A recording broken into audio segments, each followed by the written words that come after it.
Τρέχα να πάρεις το ψάρι. Γεια σου σκυλ. Ζουμ. Κλανκ. Dogman. Κεφάλαιο 2. Το pet shop της Πινελόπης. Το pet shop της Πινελόπης, του George και του Harold. Ντιν ντιν. Όχι, είναι εκείνος ο σκυλοκέφαλος αστυνομικός πάλι. Οι άνθρωποι στο pet shop δεν συμπαθούσαν τον Dogman επειδή ήταν μεγάλος μπελάς. Κρεβάτια για σκύλους. Boing, boing. Δοκίμασε όλες τις κροκέτες. Έξτρα κρέας. Μείγμα deluxe. Τραγανά. Έγλυφε όλα τα κόκαλα. Κόκαλα σε προσφορά. Και έπαιζε με τα μπαλάκια. Κόφτο Dogman.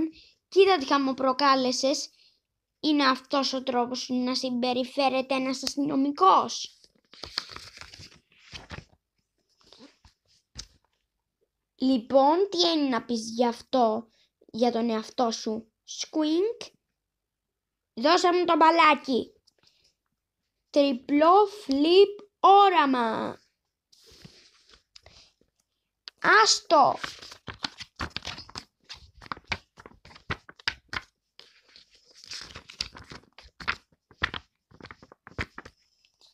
Άφησε το είπα. Κόφτο.